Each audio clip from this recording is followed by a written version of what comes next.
Infertility की treatment जो है ये कब आपको इसके लिए एडवाइस लेनी चाहिए। तो वी ऑलवेज़ रिकमेंड कि जो ख़वातीन जिनकी उम्र 35 साल से कम हो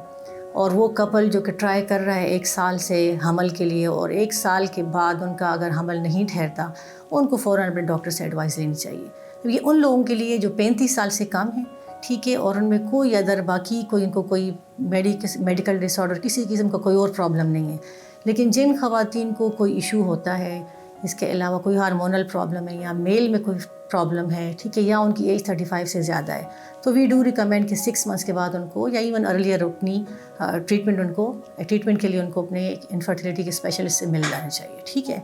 अब समहाउ हमारे यहाँ तो ये जो सोशल नॉर्म्स हमारे ऐसे हैं कि प्रेशर्स इतने ज़्यादा हैं कि अक्सर जो कपल्स हैं वो 1 महीने 2 के बाद ही ट्रीटमेंट्स लेना शुरू कर देते हैं और वो इधर उधर ट्रीटमेंट लेते हैं, ठीक है, टाइम पे वो आते नहीं है। 1 साल के बाद हम कहते हैं इन्वेस्टिगेशन शुरू करवाओ, ठीक है। इन्वेस्टिगेशंस अगर ठीक आ जाती हैं, जो भी रिस्क फैक्टर आया आइडेंटिफाई कर लिया, ठीक है, 6 महीने साल ट्रीटमेंट ली, ठीक है, फिर डिपेंडिंग अपॉन कि क्या उसके कॉजेज़ हैं, अगर नहीं हुआ तो they should go for proper, उनको इनफर्टिलिटी स्पेशलिस्ट से मिलना चाहिए, बजाय कि वो इधर उधर जाएँ अपना टाइम ज़ाया करें। बाय द टाइम जब वो आते हैं स्पेशलिस्ट के साथ 5 साल 6 साल 10 साल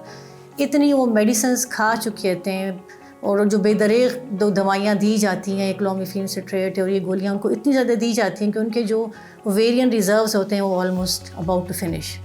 और फिर हमारे पास भी जब उनको IVF वगैरह में डालते हैं इतनी ज़्यादा मेडिसिन और हाई डोज इंजेक्शंस के साथ भी फिर उनकी वो प्रेगनेंसी उनके वो एग्स वगैरह प्रॉपर्ली बन नहीं पाते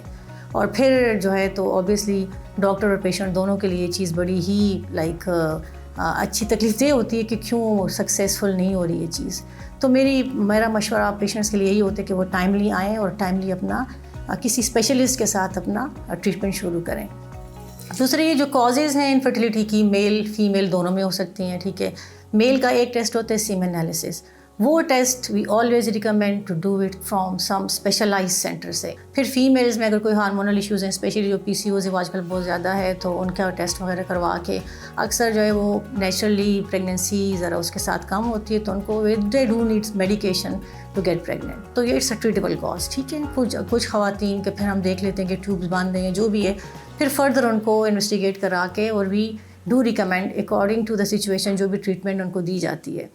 अब ट्रीटमेंट जो होती है इनफर्टिलिटी की वो स्टार्टिंग फ्रॉम मेडिसिन्स, इंजेक्शन, फिर उसके बाद नेक्स्ट हमारे पास कुछ स्पेशलाइज्ड टेक्निक्स हैं